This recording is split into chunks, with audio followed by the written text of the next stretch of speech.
Hello, everyone. Welcome back to the channel. Zachary Dickinson here for a short little intro. So, today's video will be another compilation video of the MCU Multiverse Saga. Today being the movies of phases 4, 5, and 6, and also my thoughts before seeing some of the ones in phase 6, as we are not all the way through phase 6. We're just really in the beginning, middle, and the end of it is next year, so it's pretty much a short phase and a quicker phase, and there's not as many projects as phases 4 or 5. So, without any further ado, I hope you all have fun watching this wonderful compilation video of the past few videos of phases 4, 5, and part of the phase 6 video. So, sit back, relax, and enjoy.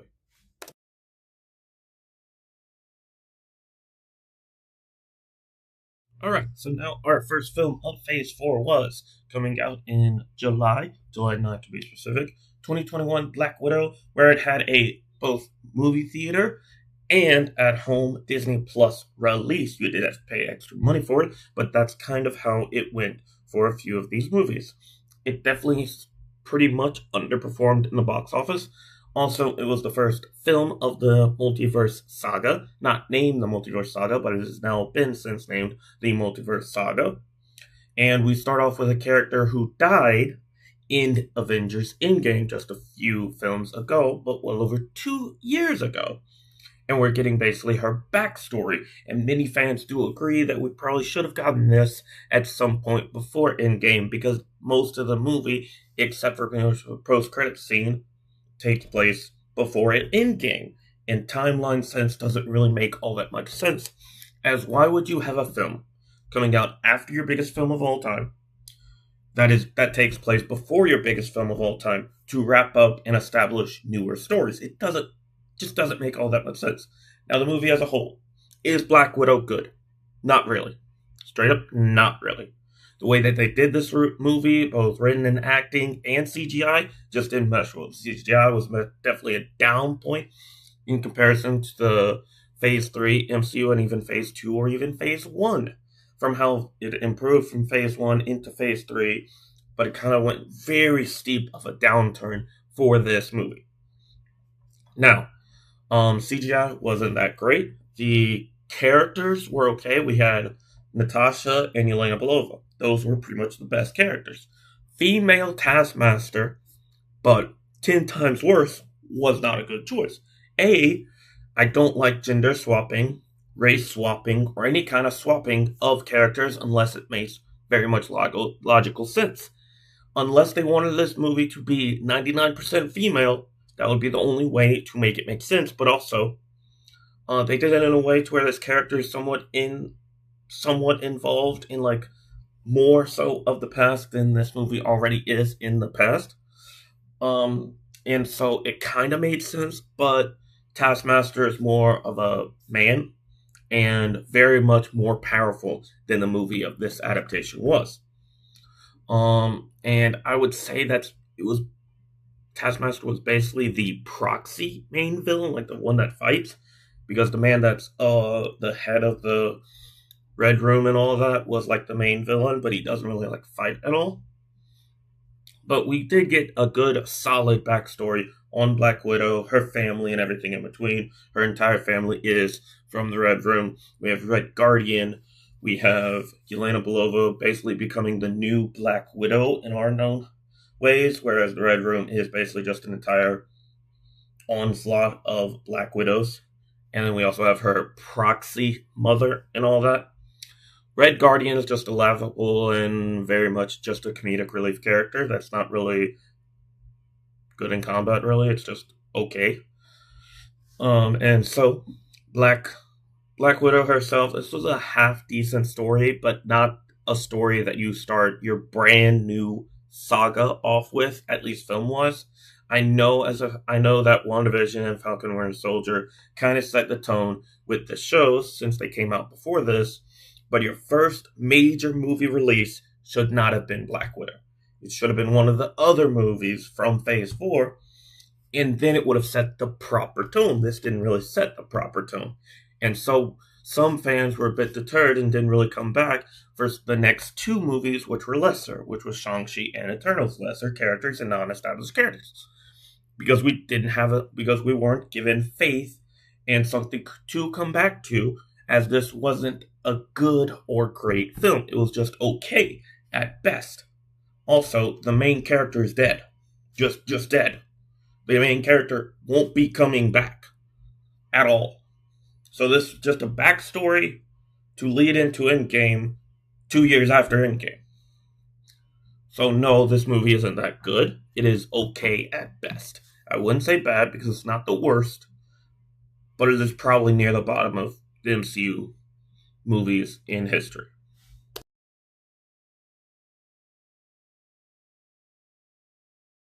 So now we have one of the more underrated films of, yeah, we have one more underrated films of Phase 4. And why do I say underrated? Because a lot of fans actually do love this. It's very much a much more down or scaled, much more scaled back and not as broad as some of the other big movies of the MCU have been. And it was much more grounded and just really takes place over like two or three locations and really just like a coming of age kind of story and someone accepting responsibility and becoming what he is supposed to be, and that is Shang-Chi and the Legend of the Ten Rings. It has been 5 years. It has been nearly 5 years since this film has come out. We have no update on it. Two, we have no update on anything regarding it. However, the director is now well acclaimed and well loved in Marvel and is being trusted with many different projects. So there's a plus and a minus. Why am I saying all this about a potential sequel to not one of the big films? Because everyone loves the film. Everyone loves this film. It came out about 2 months after Black Widow. It didn't really hit the box office that it should have, but also this new era of movies and theaters aren't really going to hit because it's like after about 90 days we have so much access to all these films on Disney Plus, on Netflix, getting a DVD or really anything. So it's very hard to just advertise this as being a big box office film. This wasn't a big box office film. However, great movie, great fight against father, great mythology around it, great history behind it. Not great explanation why you didn't interfere when your whole world was at stake. But I mean, he is basically a criminal warlord and stuff like that. Uh, and this, and really the hand-to-hand combat and the hand-to-hand combat, the use of weapons is really pretty much top tier. One of the best fights choreographies of the Multiverse Saga as a whole. Now, so was this good? It was great. It's one of my favorite films of the Multiverse Saga. Not the favorite. That one actually is almost up. But the rest, but the movie that came right after and before this movie's here, Black Widow's here, and then Eternals came out after that, and that was at best on par with Black Widow, but probably not on par with Black Widow. So, this was a great film, a very underrated Multiverse Saga film, a very underrated MCU film as a whole. But we're now at a point where the next Shang-Chi movie will not come out until after Secret Wars because they have no plans to actually give us a sequel. A lot of the movies or shows that came out in Phase 4 aren't getting sequels for no reason. Many of them are bangers, many of them are great or even good. A season 2 of some of these would be lit and would establish them as bigger and better shows, but we're not going to get them. But yeah, Shang-Chi and the Legend of the Ten Rings is an underrated and great film, and you should watch it.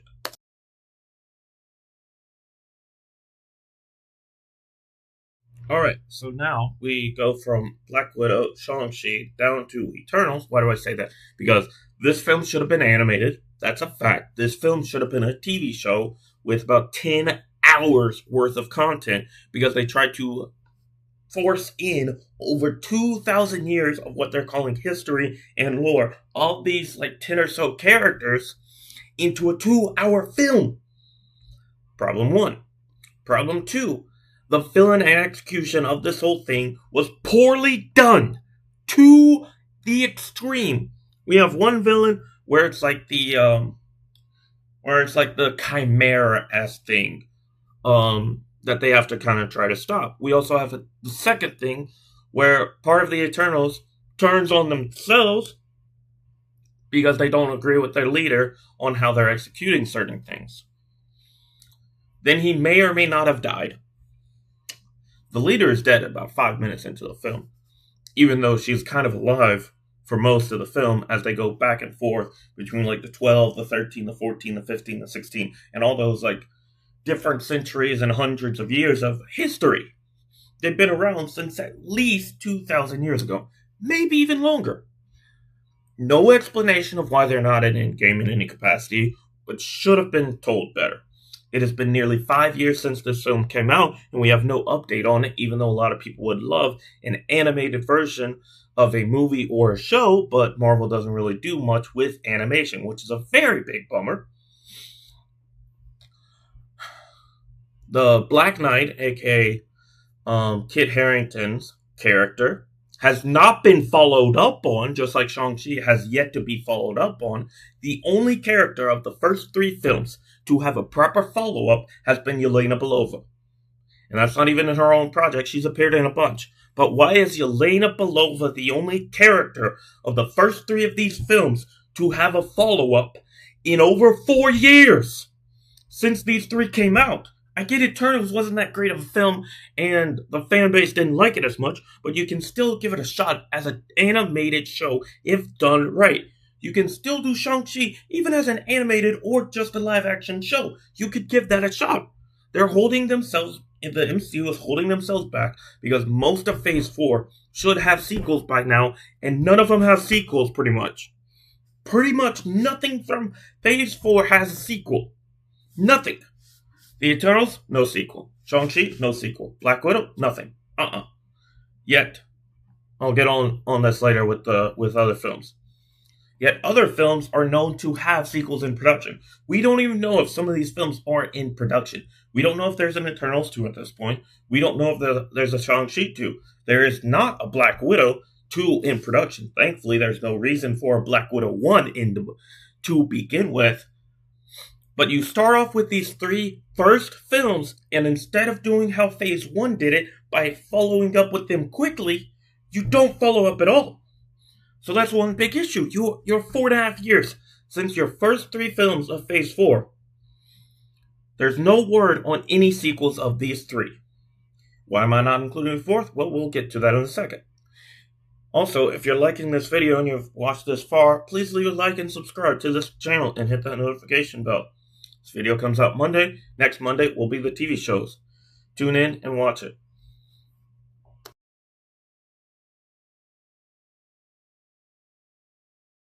Now we have all this talk about sequels and stuff for the first 3 films. Why am I not talking about the 4th? Well, the 4th film to come out in Phase 4 is the finale of the Spider-Man Home Trilogy. Why is it called Home Trilogy? Because it has Homecoming, Far From Home, and No Way Home. This is the critically acclaimed. It hit over $1 billion. Spider-Man No Way Home. You have Spider-Man as Tom Holland, Tobey Maguire, Andrew Garfield. You have Doc Ock from the Tobey film. You have Electro from the Tobey film, from the Andrew Garfield films. You have Electro from the... You have Doc Ock from the Tobey. You have Electro from the Andrew. You have Sandman from the Tobey. What else? You have Green Goblin from the Tobey Maguire, pretty much right after Spider-Man 1. You also have... we also have the Lizard from The Amazing Spider-Man 1.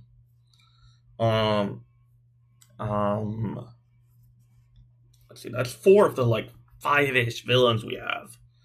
Aunt May dies. Tom Holland decides at the end of the film, I'm gonna erase everything, all the memory of me from everyone in my life ever. But Spider-Man is still known, and so Spider-Man is still like an Avenger because Peter Parker was deleted, but not Spider-Man. It's a little bit of a conundrum, but they're pretty much doing it right. So why am I not saying that this doesn't get a sequel? Because the sequel comes out in a few months, and everyone's hyped up for it. The only reason the sequel has taken so long is because A, Sony, B, Tom Holland has been doing a lot lately outside of doing Spider-Man, and it took a while to get the right story and the right people in production. But we've seen and heard about the updates and everything in between about this sequel for well over a year now. The other three, nothing, no word. What makes Spider-Man No Way Home one of the greatest films the MCU ever made? It made over $1 billion. You brought in both of the previous two Spider-Man.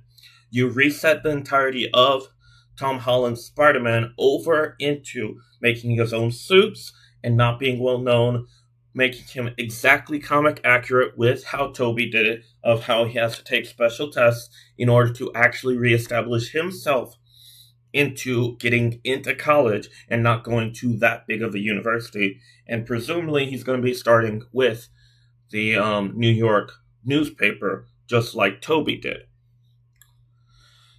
He loses his best friend and his love interest in the same film, and his Aunt May. He has no family connections by the end of this film. He has no money or no tech connections by the end of this film because his Tony Stark tech is gone because Peter Parker is gone. Happy doesn't know him either. Toby and Andrew go back to their universes. Toby has a kid by now and is a well-established, basically legend as a superhero. Andrew kind of went dark for a time after he lost Gwen Stacy. Kind of would have loved that Amazing Spider-Man 3. MJ and Ned don't remember. So, that is why it's such a great film. Also, Charlie Cox appears, not as Daredevil, but as a lawyer, and he catches that brick while being blind, which is a phenomenal moment in and of itself. This whole film is filled with phenomenal moment after phenomenal moment. Green Goblin killing Aunt May. Top tier. Doc Ock, moral reflection and moral fighting within himself, because this is basically Doc Ock around the end of Spider-Man 2. You have Green Goblin presumably around Spider-Man 1. You have Electro around Spider-Man 2. You have Sandman around Spider-Man 3. You have all these characters coming out from different universes at various different points, and then you have these other two Spider-Men coming at different points from these villains that come. These villains are coming from a very different time, from a time where they knew these Spider-Men, but these Spider-Men are now very much older. I could go on and on. This is one of my favorite films, and this is very easy to break down. But there are 5 villains in this film. I know 4 of them as a fact. I'm struggling with what the 5th one is, to be honest. But this movie is very memorable and one of the best films that the MCU has ever put out, let alone one of the best, if not the best film of phase of the entire Multiverse Saga.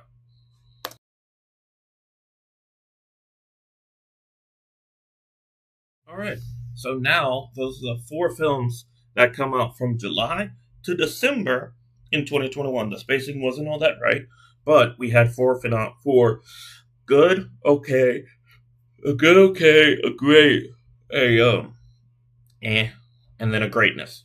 An absolute banger, top tier. Now, to begin, or well, not really to begin, but kind of to start off 2022 with films in the MCU, we have in May, Doctor Strange in the Multiverse of Madness. It was absolute madness. It did include the multiverse. However, people set their expectations here when we should have set them maybe about halfway as far as we did. Very too high of expectations for a film that is about 5 or so years since the first film and is looking very different than how it should from the post-credit scene and how the first film ended. Mordo should have been the villain here, but he wasn't. It was a multiversal Scarlet Witch. That was the villain here. America Chavez was a choice and a weird one to do in and of itself as the multiversal pathway for this. It was a very weird kind of thing that they did. There are various different ideas of how they could have changed that. Overall, this is a good film.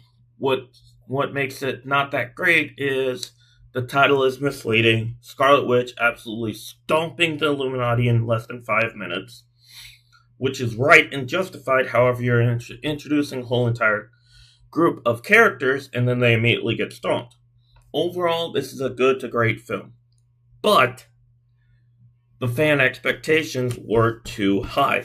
And it wasn't even from the trailer, it was just off of the title and rumors, which is why now the fans don't really care as much, or a lot of fans don't care as much about the rumors, because the rumors set fans' expectations too high or too low from what the actual expectations should be.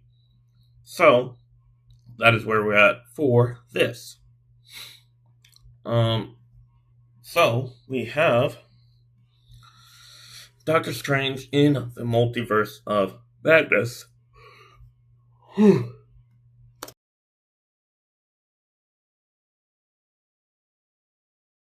Now we have the final film of Phase 4, over what felt like a long 2 years in 7 films in a 2-year span, but not great overall pacing, because we never had a film in the first, 4 months of either year. From January to April, no film. I don't like that. We need to have better spacing and overall. Why? Because the first film of each of them came out in May. Then Black Widow and Thor came out in July. We have a September release, which is still not that great, but it is fine. Then we have a November release, then we have a November and December. All 4 films of 2021 came out from July to December. That is 6 months, 4 films in 6 months, and 2 films in back-to-back months. Not good, not a great start. Then we have 2022, where it goes from May until November, right? Yeah, November. Which July to November is a much better spacing overall. Why am I mentioning this? Because this is an actual factor that has affected the MCU. We went 4 films, then we went 3 films without any actual explanation from the MCU heads about why we're going from 4 down to 3 in such little time. You established more films, but now you're going back and scaling back without really anyone telling us why. And now, so we have Black Panther, Wakanda Forever. This is a great film in and of itself. However, because of the choices that we made to make this film a full-blown Chadwick Boseman Memorial celebration, we are now screwing ourselves over in the near future. Because A, Black Panther 3 has been announced, but no confirmed timetable for it. It came out just over 4 years ago in November of 2022. Great film. Overall, wonderful. Chadwick Boseman funeral, everything in between. However, Shuri as the Queen of Wakanda should not last long. Why? It's not that she's not a great character. She's not a leader. And we need a Black Panther. Which is why M'Baku, for the 3rd Black Panther movie, should be the main villain and should take over the throne and everything in between. Will also have to be very big shenanigans happening for Black Panther 3, because now we have, instead of T'Challa, we have to have T'Challa's son basically as nearly a teenager and become king all in one film because of the bad setup we have. A great memorial and a great celebration for the life of Chadwick Boseman. However, for the future of this franchise, we're not setting it up great at all. Not at all. The film as a whole, phenomenal. Top tier. Namor, wonderful villain. Wonderful story. Kind of like an anti-hero, but in this film, he was basically a villain. Killing off the Queen, basically. Great. More story and more development for Okoye and the other soldiers. Great. Then we got an announcement for a project, a TV show adaptation for this. Okay. It's a little bit weird, but okay. We got it. We got it. And so this is a great film, but because of the way this film has done, in hindsight and retrospect, it's not the best decision that they could have made to do for this film and for the future of the MCU, for continuity, for lore, and for history. Because also Shuri shouldn't lead for long, so we're gonna have to wait and see what Black Panther 3 is like. However, Black Panther 3 will not come out until at least 2028, which proves the issues that the MCU is having. Spider-Man is the only one that's getting a sequel of these. Thor will be getting a sequel, likely after Secret Wars, or right before Secret Wars. We don't really know yet. Black Panther, no sequel is known for a while. Eternals, no project of a sequel, and Shang-Chi, no project of sequel either. Doctor Strange should still get a third movie. Either way, we have many issues with Phase 4. We have some TV shows that are kind of molding in a trilogy of sorts with WandaVision, Agatha, and Vision as a trilogy of shows completing a full story. That is all right. Vision has yet to come out. And Agatha took a lot longer than it should have to come out. Why am I bringing all this up? Because the MCU is not doing fast enough or quick enough production or writing or giving us proper updates on certain sequels or projects. So, MCU Phase 4 had 2 great films. The rest were good, okay, or bad. You can decide on that pretty much. Shang-Chi was good. Doctor Strange was eh. Eternals, eh. Love and Thunder, eh. Black Widow exists. That's the issues with this phase of films. And also the quality over quality debate.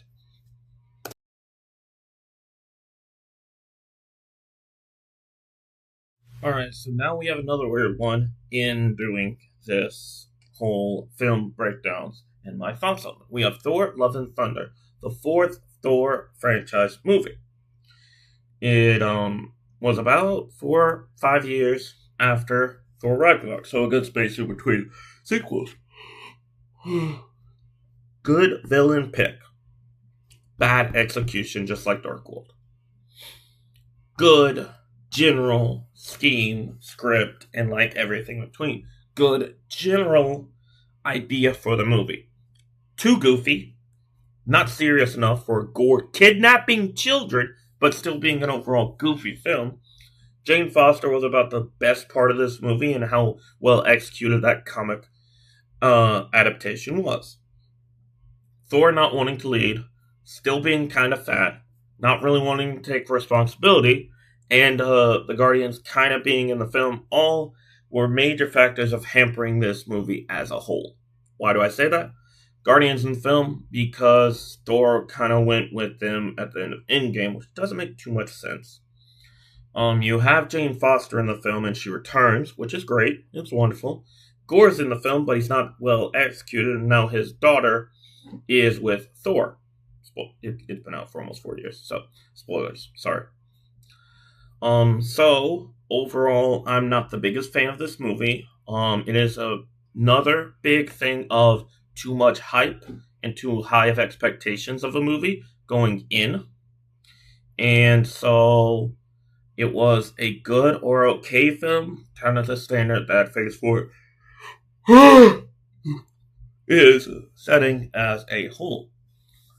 Is it the best film in the MCU history? No. Is it the worst? No.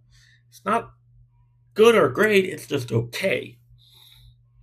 And this film overall could have been a whole lot better, especially with the introduction of Zeus and later Hercules in the post-credit scene.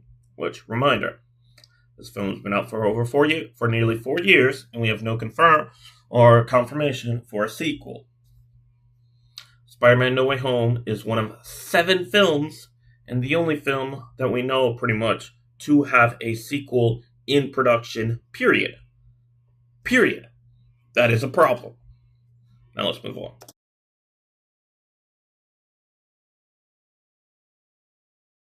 Right, so the first film of Phase 5 came out in February of 2023, Ant-Man and the Wasp, Quantumania. This was Ant-Man, the Wasp, and Hank Pym and his wife going into the quantum realm as they inevitably go up against the ruler of most of the quantum realm in Kang the Conqueror. We also had the villain from Ant-Man 1, the first Ant-Man in the Ant-Man movies, which was Yellow Jacket, is now MODOK. To say the least, I enjoyed this movie when it came out. However, narratively speaking, and in the grand scheme of the MCU, Ant-Man beating an Avengers level threat in King the Conqueror doesn't make sense at all. Literally makes no sense at all.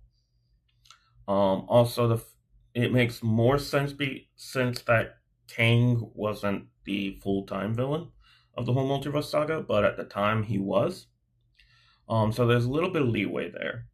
But overall, Ant-Man beating Kang of any kind just doesn't really sit well with me. Now that I think back on it, a little over 3 years after the movie had originally came out, I would say this is one of the two worst films of the Phase 5. In that A, it underperformed, kind of, and B, outside of underperforming, we had Kang versus Ant-Man and Ant-Man winning. Um, and yeah, it just wasn't as exciting as it could be. Um, and it very much had a good bit of hype because Kang was in it, and they definitely could have done more. Plus, MODOK in it, and we haven't seen Kang or we haven't seen MODOK since this movie. And the backlash for the fans when this movie came out was kind of bad. And so overall, this is probably the worst film of Phase 5. And so I liked it when it came out, but it's like just okay. But narratively, the villain losing here doesn't make that much sense.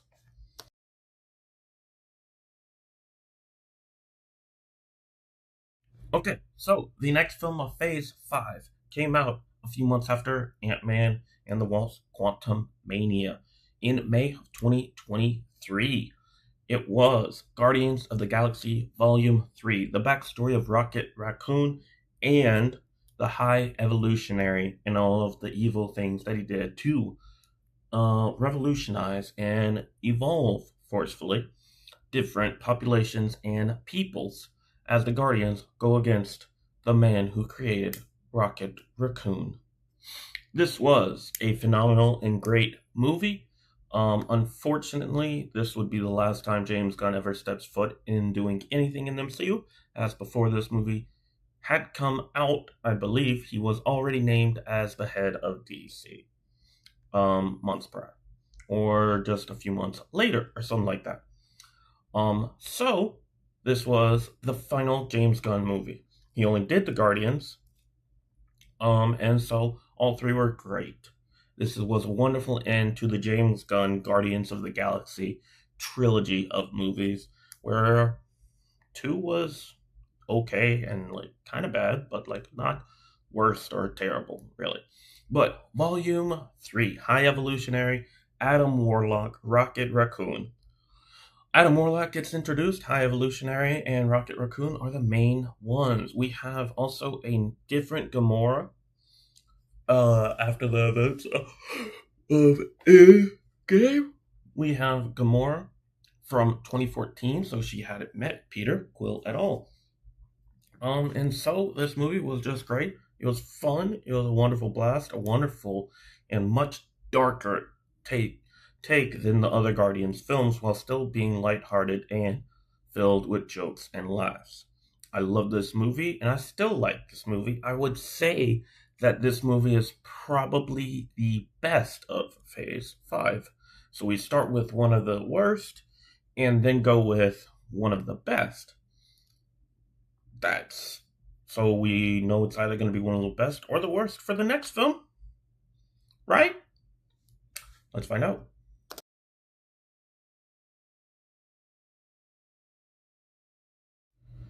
One of the best, one of the worst, to a good. So we have Ant-Man and the Wasp Quantumania was one of the worst. Guardians of the Galaxy Volume 3 was pretty much the best. And now, to end the year of 2023 in Marvel movies in November of 2023, we have The Marvels, which basically serves as a sequel to both Captain Marvel, WandaVision, and a small bit, and Miss Marvel. And so Miss Marvel was a TV show in Phase 4 where Kamala Khan came. I believe it was Phase 4, right? Right? One sec. Yeah. It came out in Phase 4 and pretty much in like the prior year or so. And so Miss Marvel came out, and now Miss Marvel is in a Captain Marvel movie. We also have Monica Rambeau appearing as well after she got powers through WandaVision and the events in that show. So we have heavy incorporation of two shows into a single movie. So greatness. The movie overall majorly suffers from not having a good enough villain. I say that because the villain is basically, it's like Ronan the Accuser's daughter, so it's basically like female Ronan the Accuser. Like almost pick for pick and bone for bone. It's basically just female Ronan the Accuser, just very much more vanilla and bland. Monica Rambeau, Captain Marvel, Miss Marvel were all fun. The musical part of it was so funny and great. It just lacked a good and great villain. And that's pretty much all it really kind of like lacked. I mean, Nick Fury was there, but really, like, but yeah, that was the Marvels.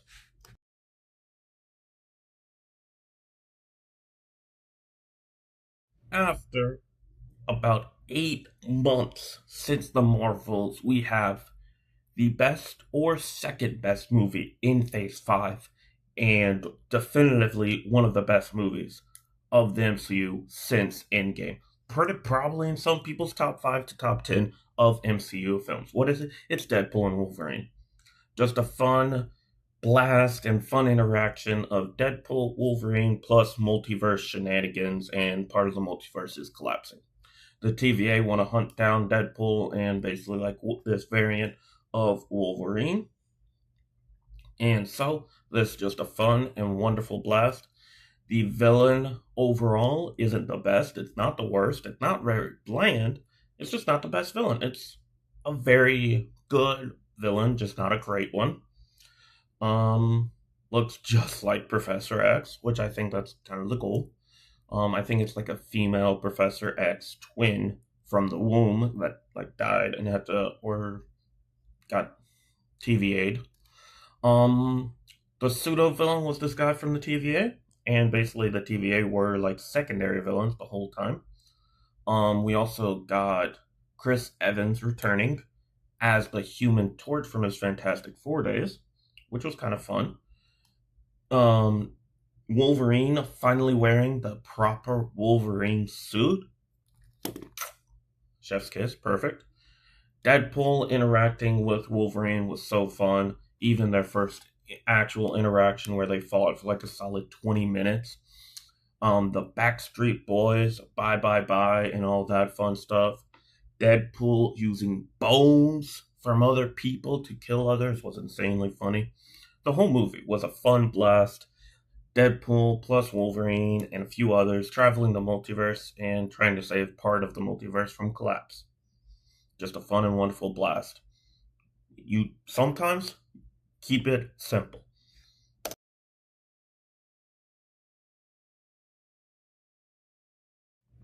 And now for the film of Phase 5, where I can go on an entire rant of probably 20 plus minutes about why it wasn't as good as it could have been, and it very easily has shouldn't really have any problems with being this mid to bad. And I would say this is tied with Ant-Man and the Wasp Quantumania as one of the two worst films of Phase 5.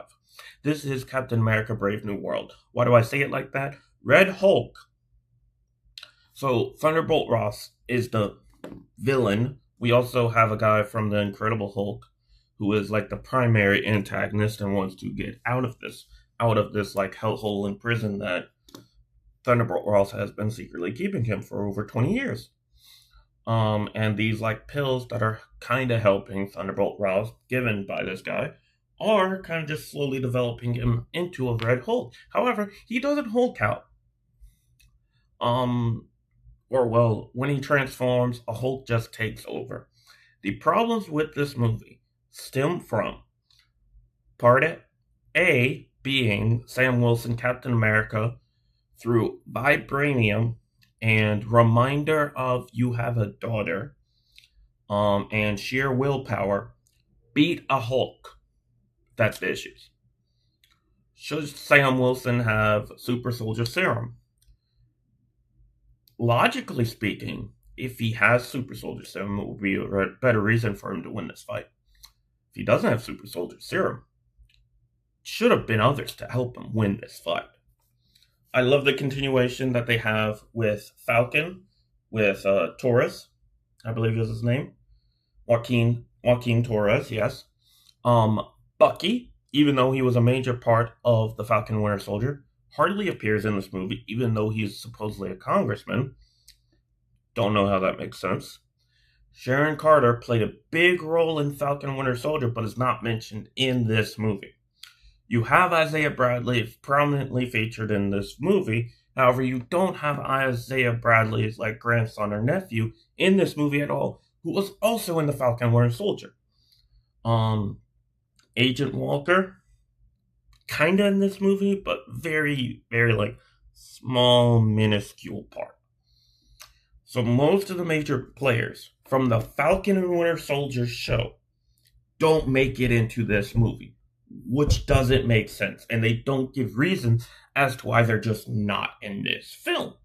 And very easily, you could have made this film much better and different if you weren't going to have Red Hulk actually be Hulk. You just teased it the whole movie, and then he just like weirdly transforms and doesn't, and like it's all about him wanting to rehabilitate and get away from this Red Hulk form and stuff. No, like that's not good. Or like that's not making for a good, exciting movie.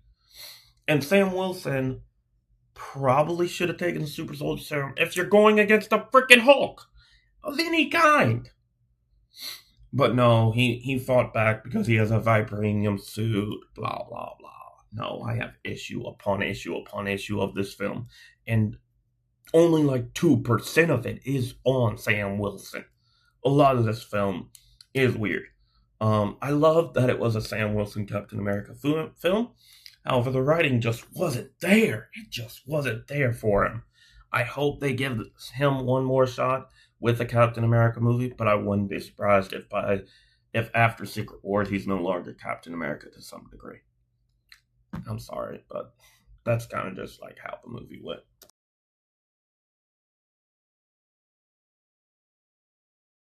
So now, as we round out the 6 films of Phase 5, don't forget to like the video and subscribe.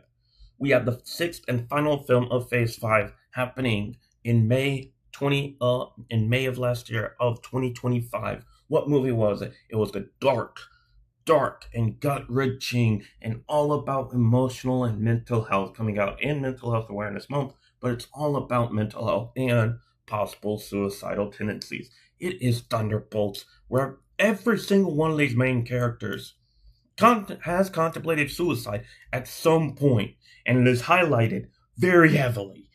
And this just is a movie highlighting that there's light within the darkness. It's literally, it's just the Sentry and the darkness within the Sentry. The void. The Sentry and the void. Madame Allegra de Fontaine is in this and like head of the CIA, but not really in there, trying to shut all of her stuff down. Yelena Belova, Agent Walker, Ghost, Taskmaster, Yelena's father from Black Widow, the Sentry. I might be missing a name or so, but overall, this rounds out how Phase 5 was much better and much more improved than Phase 4, as you had not one, not two, but 3 out of 6 films to be great and wonderful rides. You have 2 of them being emotional roller coasters in Guardians 3 with Rocket and High Evolutionary, with this one just being Yelena going, I can die right now.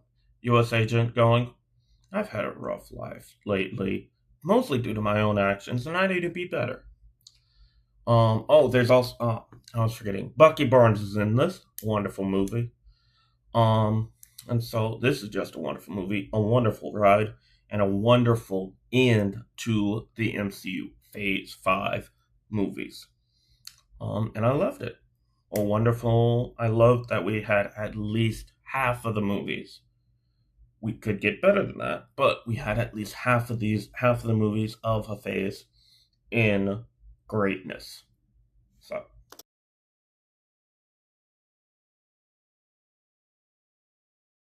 alright, so the first project of Phase 6 was the Fantastic Four First Steps that premiered in July of last year.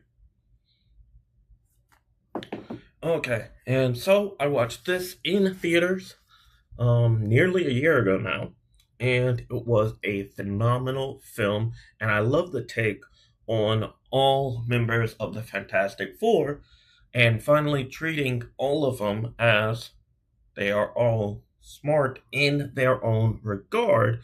It's just some aren't recognized as smart because Reed Richards is the leader of the team and generally has a higher IQ than nearly all 3 of them combined, and that's not to say that they have a low IQ or anything. It's just that Reed Richards is just that smart and that good with thinking in all of his ways.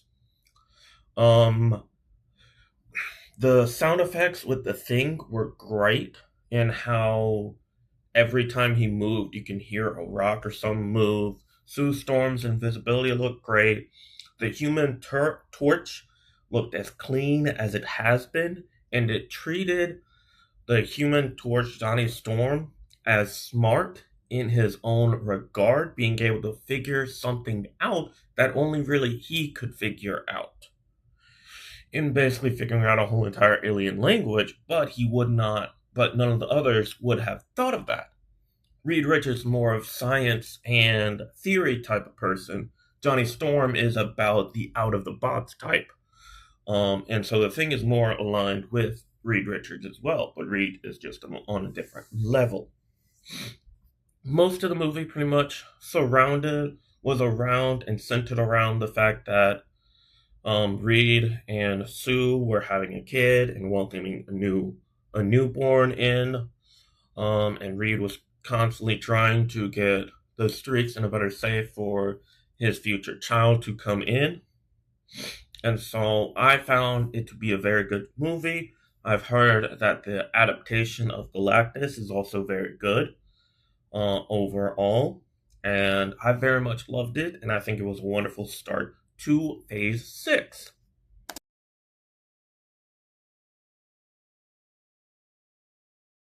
Alright, so involving the MCU Multiverse Saga Phase 6, we have 4 projects that are confirmed in some capacity to be coming out later this year. 2 of them are Spider-Man. Insane, my favorite hero, if you don't already know. There's that one poster of Spider-Man just in the background of like every video. Just saying. We have Spider-Man Brand New Day coming out July 31st, I believe. It's going to be a jam-packed summer. We got Star Wars, DC, and Marvel all in back-to-back months. It's going to be great.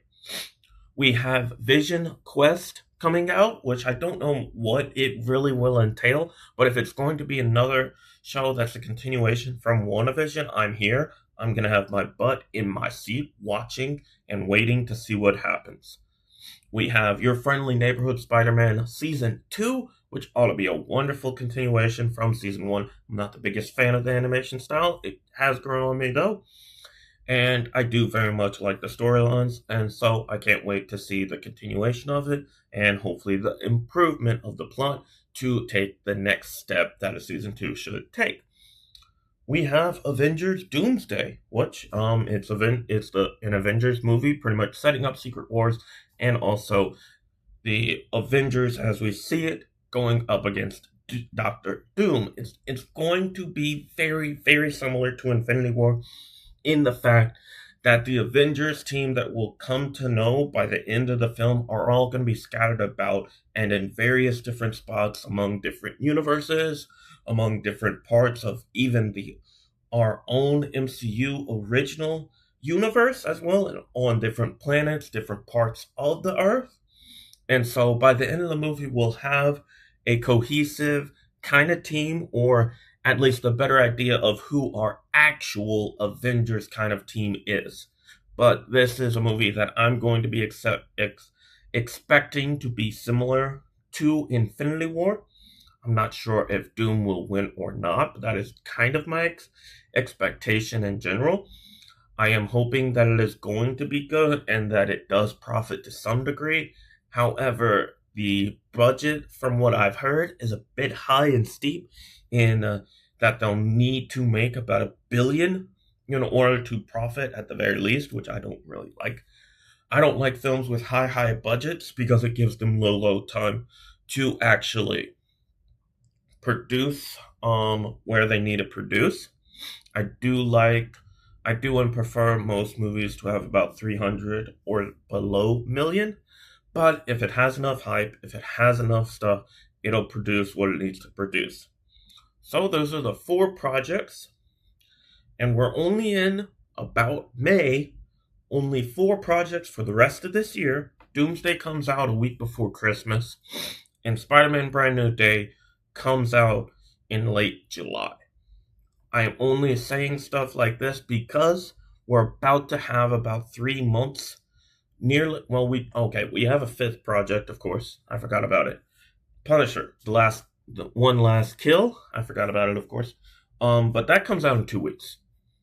Daredevil Born Again ends. So episode 7 of Born Again comes out tomorrow. Episode 8 comes out the following week. And then on May 12th, we have Punisher One Last Kill. For 2.5 months after that, we have no Marvel, no semblance of any Marvel. Doomsday as a trailer has yet to be given anything. And in between Brand New Day and Doomsday, we'll have a 5-month period where we don't know when stuff is going to be coming out. I assume Vision Quest and Friendly Neighborhood Spider-Man will come out during that 5-month span to give us some type of content. But we don't have any confirmed dates. We just have late or fall as the general perceived release dates for those shows. So it's going to be a weird time for the rest of this year. But until after Punisher comes out, it'll be a good time for us Marvel fans, especially those that have been watching Daredevil Born Again Season 2. That is all that will be released this year in 2026.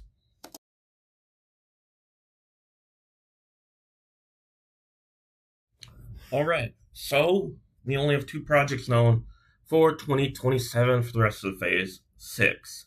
Now, we have been wanting Marvel to go down on the content from how they started Phase 4, but this is not what we really meant. We want a concise and a decent amount of shows and movies coming out every year, about 2 to 3 movies and a couple around like 2 or 3 shows coming out, not one show and one movie. We can have stuff in between Doomsday and Secret Wars, but as far as next year, we have Daredevil Born Again Season 3 and Avengers Secret Wars. I think Friendly Neighborhood Spider-Man Season 3 might come out as well. But Secret Wars doesn't come out until pretty much a year on the mark after Doomsday, just a day before a year exactly, for it to come out on a proper schedule for releasing movies. But outside of that, we'll have a year in between Doomsday and Secret Wars with only pretty much Daredevil Born Again Season 3 in between, and possibly Neighborhood Spider-Man Season 3, So we have no other confirmed shows or movies outside of that. And we don't know what else they could be doing outside of that. And so we're in a definitely weird, very weird spot for Marvel in general for all of this because we want more Marvel, we want good Marvel content to come out, and I don't find it to be a good idea to have that little of Marvel coming out as DC is ramping up and going to be having more and more coming out every year. But overall, we're only going to be having two, maybe three projects that we have confirmed. But we do have San Diego Comic Con coming out in right before Brand New Day comes out, so maybe we'll have more news about next year then. But anyways, that is Phase 6 and my thoughts so far. I haven't watched all that much yet, but that's all that there is to it. I'll see you all tomorrow in the Phase 4 combined video that I made a while ago, but it has been having trouble uploading. It's already scheduled and on there, so you can hit that notification to get notified when it comes out. But otherwise, I'll see you all Wednesday in every supernatural anime I've watched. I'll see you all then. Have a good one, and God bless. Alright, so if you made it this far into the video after watching all of phases 4, 5, and 6 of their movies and how I feel about them, again, these are just recaps or just redos of already done videos. And so this has been almost an hour long, so I hope you have liked the video, hope you're subscribed and have hit that notification bell. Tomorrow we will be continuing our Star Wars content in the month of May. We'll be doing my favorite Star Wars show, and you'll know which one is my favorite if you've seen the ranking from last week. So you'll find out what my favorite Star Wars show is tomorrow. I'll see you all then. Comment some below. Thank you all for watching. Goodbye, and God bless you all.